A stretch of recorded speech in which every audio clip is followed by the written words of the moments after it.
What's good, y'all? It's your boy Young Roman. I'm back with another video. Today we're reacting to why music videos just don't hit anymore. Yours truly, LB. Let's get straight off into it. Gang. Plug.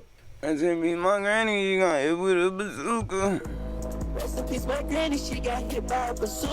The golden age of the music video is over, and it's been over actually for a very long time. Hey man, whatever happened to music videos? Like the art form of music videos is just deceased. The death of the True. Every music video we see is over sexualized. That's the only way it goes viral now. Vivo watermark has 100% led to the decline of music video culture and just the industry as a whole. Music videos used to feel like an actual cultural moment, not just a 3-minute video for a promotional rollout. She has so much potential with a music video. What does got to do with the song? Because, I mean, I love MTV watching it. You know, I think it's great. But a lot of stuff I see I'm not so crazy about. Why don't music videos today hit the same? Do y'all remember the music videos that used to like literally make you feel, especially like talking about Tyrese, talking about some when they throwing the clothes out and then Usher outside singing in the rain. You know what I'm saying? Music videos just make you feel that song. Like they used to. Chris Brown being kiss, that love it, dub. Yeah, I might be alone on this one because the internet is so damn big, and this is not a complete generalization. Because I already know that some people may comment, well, you're not looking in the right places, or is this your first day on the internet? I'm looking in all the right places. All of them are pretty much the same content. All you gotta do, especially if you're a rapper, all you gotta do is every music video, it either has a bunch of girls shaking booty, guns, or you're just cars, clothes, money. Literally, it has nothing to do with the you could be sitting here rapping about I love you, you love me, and they got ass. You know what I'm saying? Or my faves make the best music videos. I get that, all right? Maybe I'm not looking in the right places. But from what I've observed, there's definitely a growing sentiment towards the downfall of music videos, or to be less dramatic, the shift in music video culture. And I do think that a lot of us are noticing that music videos today are not as impactful as they once were. Do music videos still matter? In an age dominated by short-form content, it's becoming increasingly common for today's top music videos to go unseen.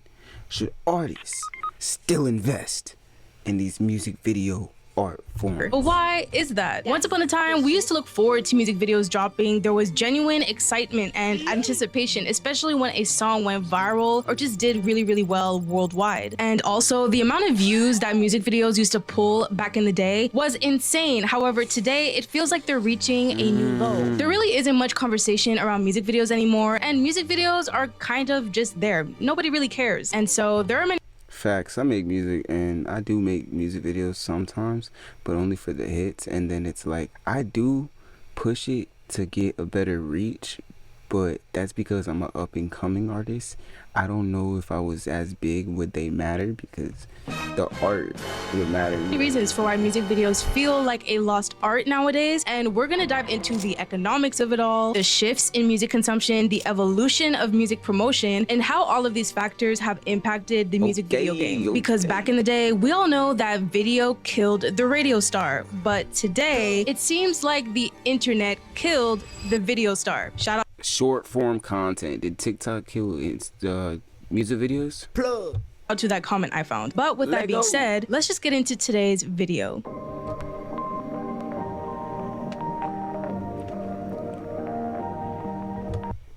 Do my damn. How is up, hello YouTube? Welcome back to my channel. My name is Melinda, and if this is your first time stumbling upon my channel or seeing my face, welcome. If you're new here, feel free to hit that subscribe button down below to join this community, but like I will always say, you can make that decision at the very end of this video. My biggest pet peeve is when I go to watch a music video for a song that genuinely has meaningful lyrics and a clear story from A to Z, but when you click onto the video just doesn't match the lyrics. Nothing. Exactly. whatsoever. I truly miss when music videos made sense with the song, because I'm just seeing way too many great songs with music videos that feel like a waste. Music videos that feel so bland in comparison to the song, the message of the song, the meaning of the song. Unfortunately, I'm going to have to name Kehlani's Folded. We were all a little bit let down and disappointed over the music video. Can I just talk about Kehlani's Folded at the minute? Because I'm not going to lie, I never seen it. High expectations for the video, but I would love to go back to that. You see? Between like 2000 to 2000. You see? They throwing the clothes out. You talking about I can't be without you. It's a fight. It's going crazy. That's what the music video was supposed to be. You had the blueprint. The biggest artist already gave you the blueprint, and then people are not even following the blueprint no more because they know what is. They say that sex sells, so now that's all you care about. But they didn't even try. Wanted a real kind of old school video where you're arguing. Oh, the girlfriend ain't exactly throwing clothes in the video. I just felt like there was something missing like, with what Folded. is this? Was it me? There's no folding the clothes. You're talking about the clothes would have been folded. I thought when you got here, I thought when home he would have came, put the keys in the door. You know what I'm saying? He ain't even. Where's the dude? Where's the guy? Is this song even about a guy?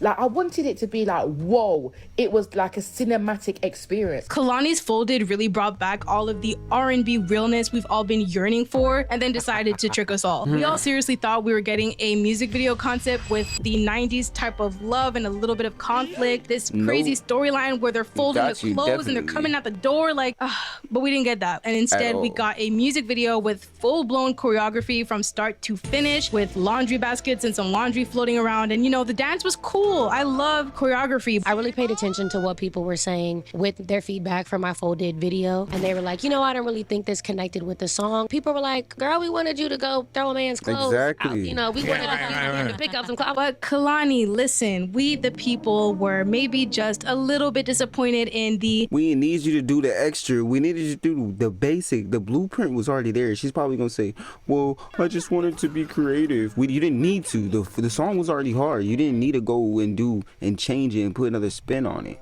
Artistic choice for this music video in particular, but the song truly did so well. So if it had a music video to match, I just think it would have been chef's kiss. To keep it simple, the earliest concept of a music video existed as far back as the 1920s to 1940s, but we're not going to dive into all that, all right? I am not here to bore you. Instead, we're going to look back at how music videos, or promotional videos as they were once called, have long served as an extension of the artist's identity and their creative vision. It is my artistic expression, and for me, a video is the filmic expression of the song, you know, a visual that describes what the song is about. And you've got to listen to the words of the song. Even though every song in their catalog may have differed in sound and meaning, music videos would transport you into their world, their aesthetics, their which show you what they're really feeling. But now it's directed and produced by all these perspectives and their story. Back in the day, starting with the 1950s, music videos or promotional videos were very simple, with basically little to no concept at all. Essentially, they were kind of just like filming a live concert or performance in one take. And at the time, The Ed Sullivan Show acted as an important medium where musicians could be broadcasted to promote themselves. A prominent example in the 50s would be Elvis with his videos for Jailhouse Rock or Hound Dog. A decade later, in the 1960s, there was a shift where people were starting to move away from the performance recordings, and a whole new era with more creative concepts started to emerge, with more experimentation, abstract imagery, and more in-depth storytelling. And so with more experimentation and actually having concepts to these videos, new editing techniques were being popularized, like jump cuts and overlaps and other visual effects. For example, bands like the Beatles and the Rolling Stones are remembered as early pioneers of the modern music video. Now moving forward to the 70s, you know, disco and all that, where music videos really started to become the method. In this era, it became clear that music videos were really starting to become essential promotional tools for artists. So if you wanted to start seeing green, you better be investing in a high quality music video, which is why the production value started to increase a lot. A great example would be Bohemian Rhapsody, because it was very innovative with its visual effects. Yeah. But above all of that, most notably, the 70s is where we started to see the shift from performance-based music videos to more narrative-based and conceptual ones. And listen, not to get it confused, a lot of these early concepts of music videos were not always narrative-driven, and sometimes the focus was to just experiment with new alternative and surreal editing techniques. But even with Michael Jackson's Rock With You, he was still just rocking with us, literally. That were on the rise. And so at this point, you might be thinking, well, where the heck did all of these music videos even air before what we will get into, platforms like MTV and YouTube? Well, they mostly aired on late night television, variety TV shows, in theaters, and early cable TV. You get the idea. And all of these artists were making money direct. Y'all remember the times where you used to watch MTV, and then if you would wake up in the middle of the night, not even the middle, if you wake up early in the morning, and they would play all the new music videos early in the morning, and sometimes I'll wake up, me and my brother wake up, and we'd be like, we heard this, we would be like, we heard this song, we know this song, we don't know why we know this song. It's literally because of the TV.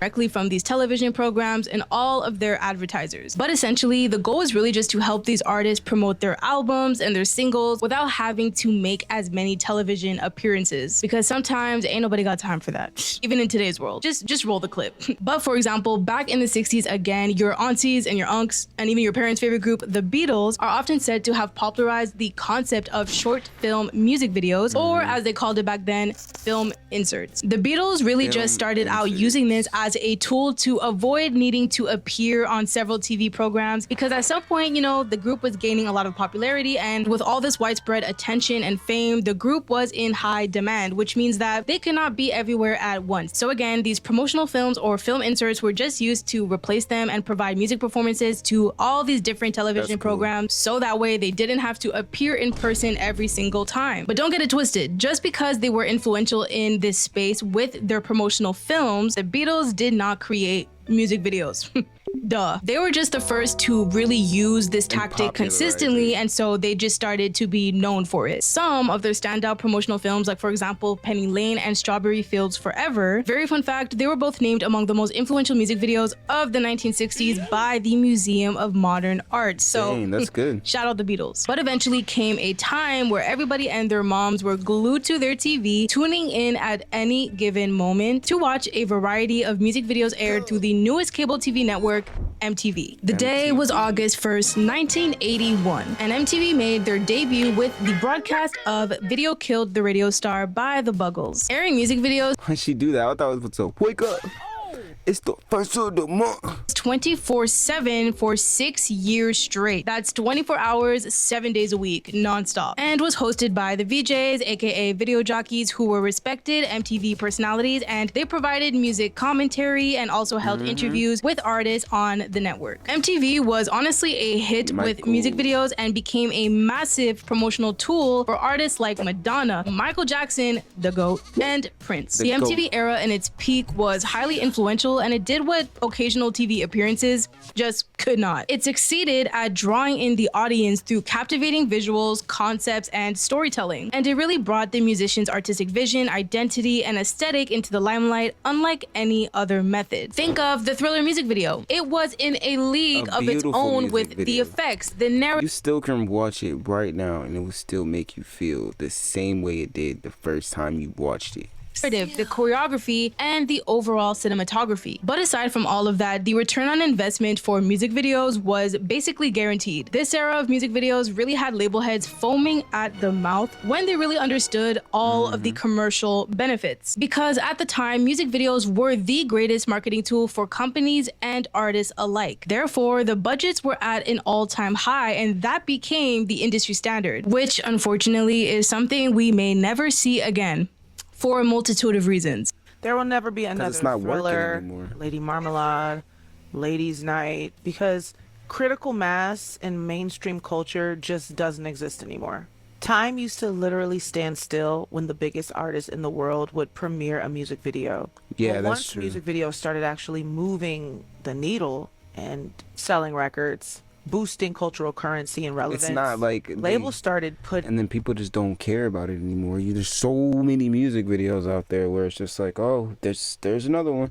Millions of dollars into music video budgets. It was pretty common to have a music video that you spent $1 million on at a certain point in the late 90s, early 2000s. And everybody was one-upping each other for who could come up with the biggest, most cinematic music video experience. For example, in 1987, Martin Scorsese, which I really hope I did not just butcher that, but very famous and influential movie director, he had a budget of $2.2 million to direct Michael Jackson's 18-minute short film for Bad. And this short film styled music video was critical to the success of Michael Jackson's BAD Bad album, which sold over 6 million copies in the US by 1988. But today, music videos are obviously not the main generator of streams or sales of any kind. I always try to be a pioneer and an innovator in whatever I do. And my dream was to always make, short little films. I wanted Thriller and Beat It to be a stimulant for people to make better videos or short films. I really did. Because I love film all the way back then. Damn. I think it's great. Way but a ahead lot of of his time. stuff I see I'm not so crazy about. And just for the heck of it, to also show you guys just how high budget music videos were at the time, here are some other examples of very expensive and iconic music videos. Very fun fact, Madonna actually has a very long list of some of the most expensive music videos of all time, many of which started at $5 million. But Michael Jackson was up there with the expensive video budgets, and his video for Scream with his sister Janet Jackson in 1995 cost approximately $7 million to produce, which would actually equate to $12 million in today's economy. Now, before we get into the obvious, that is how the internet killed the video star, let's give a warm shout out to the early to mid 2010s era where YouTube and the iconic pink and red Vivo logo dominated the music video game. Vivo was created by Universal and Sony as an official platform for music videos in 2008, but then started using YouTube as its primary hosting service, officially launching their collaboration on December 8th of 2009. And from 2009 to roughly 2018, this collaboration, this partnership with YouTube and Vivo, it was right in your face. You popular, and it started being to the point where artists wanted that Vivo just logo. Couldn't miss it. Almost all official music videos featured the red Vivo logo in the corner, but can we just talk about it for a second? I mean, the music videos back then in the 2010s era especially, they were so just good. something else. I'm telling you guys, I would look forward to these music videos, and the anticipation was still very much there. I think everybody collectively looked forward to seeing what the music video would be to a song that did really, really well, a hit, especially Katy Perry. I mean, something about Katy Perry's music videos will just always be iconic, and this woman was pulling billions of views, not once, not twice, I think even 3 times or more, honestly. And real talk, although these views were crazy, it honestly kind of felt like it was the norm at the time. I mean, I just remember a lot of people pulling these types of views, and it was expected. It was really an experience that I believe a lot of us looked forward to, watching these songs come to life. It was just a time to be alive. In my honest opinion, watching music videos back then was actually worth your time. But if any of you want to go more in depth with Vivo and kind of like their downfall, I suggest watching this video from Maddie Balls. It's called What Happened to Vivo. It's really interesting and it's a very fun watch. But now that we've talked a little bit about Vivo and YouTube, that brings us directly into the modern day, where social media, as we know, has pretty much taken over in all areas and has become the most important marketing tool for any and every creator, entrepreneur, company, corporation, all of the above. And most of all for musicians, now more than ever before. Nowadays, you guys, we already know that social media plays a pivotal and crucial role in how artists and aspiring artists and musicians promote themselves and promote their music, promote their albums, whatever it may be. 100%. Honestly, it gets so annoying and low-key a little bit embarrassing posting the same song over and over and over and over and over again. At a certain point, I'm like, damn, everybody in the world has heard this song, and I know they must be fucking sick of it because I am. And so majority artists nowadays have pretty much no choice but to use and abuse every single social media platform they can to promote their albums, promote their singles, to reach their fans, to build a community. And I mean, that's what you're supposed to do. How else are you supposed to do it? build an audience of loyal listeners. And so even the most popular and highly viewed music videos today, a large amount and a large majority of those views are being segued and kind of funneled from all of these other social media platforms. At this very point in time, TikTok is now more a music sharing thing than it was ever before. And what that means is the way that people now expect music to enter their radar is not from them finding it first, but from them finding it with everybody else. Yeah, it's interesting. It's the new radio. It's the new radio. At this point, most people have already probably heard your song a sickening amount of times, even before it's been released. And that's because these artists are pushing out regular short form content to promote like the same song, especially over and over again until it either breaks through the algorithm or just to hopefully build enough hype around their song before it drops. This is really 100%. the lottery. You want to put out as many chances as possible. You don't know which piece of content is going to stick and resonate with people, and you have a product to promote. I hate when artists post the same exact song over and over and over. Hi, it's me. I'm the artist who does that exact thing, and it changed my life. This is the culture shift in how music gets promoted nowadays. And so using short form content as a tool is the new wave. It's the new method. And so us, the viewers, we are basically getting high quality.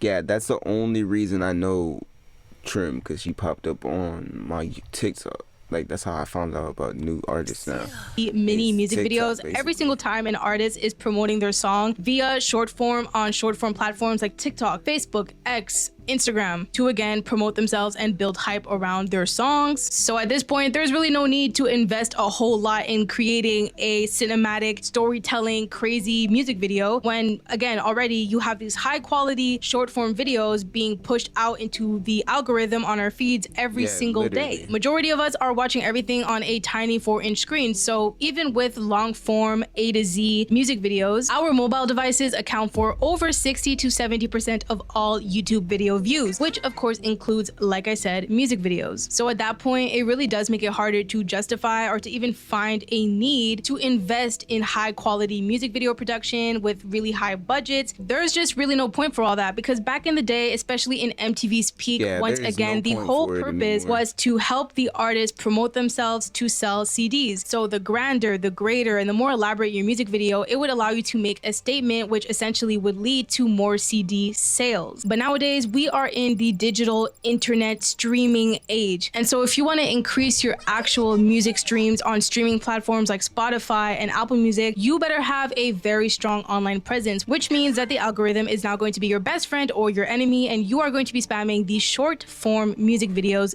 instead. And so you guys, I just miss the good old days of music videos actually matching the lyrics and the meaning of the song, actually telling a story, like something worth sitting down watching and just feeling so satisfied that we are watching the song come to life. And I'm gonna make another disclaimer out here because I just feel like it's necessary, but I'm not trying to say that every single music video that comes out needs to be this grandiose cinematic cinematography, filmmaker's dream, short film type of music video. I'm not saying any of that, okay? Because at the end of the day, not every song. Yeah, but the ones that have potential, like Folded, she literally could have just did what Ashanti did, or did what all the real like big artists do in the 2000s. She should have used the concept of the 2000s video because it was a hit. Really requires that. There are definitely some music videos that are just meant to be a good time, a quick vibe, and I actually do also want to get into dance and dance's role with music videos and just choreography in general. But before I get into that, I first want to talk about somebody. I do think her music videos are the perfect example of my pet peeve that I believe I mentioned several times, where the song may have a meaning but it's never actually executed in the music video, and that's Tate McRae. Okay, I just have to say it. But the thing is, if you were to take clips from some of her recent videos in the last year or the last couple of years, and if you were to take screenshots of different compositions in these videos and compile them and put them side by side, you would probably think they came from the same music video. It seems like her music videos didn't really have much creative thought behind them besides just showcasing her incredible dancing skills, her talent, and of course sex appeal above all. But that's really all I'm getting from these music videos. And as someone who doesn't really really listen to Tay all that much, but I have listened to a lot of her songs, and you can definitely tell that her songs have meaning. They have a story in them, and she's not just out here singing gang gang fried chicken and party in the Hollywood Hills, you know what I mean? So hearing that and hearing what her songs have to offer lyrically, it surprises me that she hasn't experimented as much in her music videos outside of just sex appeal, modeling, and it's probably the Hollywood people telling her, let's go ahead and make this like a movie because that's what we're doing and it's getting views. So that's their lane. On the camera, dance, and strong choreography. And since I already mentioned a mainstream pop girl, I might as well bring up Sabrina Carpenter. And although I also don't really listen to her music, one video in particular that I believe was just a great example of actually taking the meaning and the lyrics of the song and turning it into a story in the video itself was her music video for the song Taste, where the song basically describes two girls fighting over a guy. That's how I interpreted it, at least, and clearly that is what the video showcases. And in the music video, you can quite literally see Sabrina Carpenter and Jenna Ortega fighting to the that's a good video.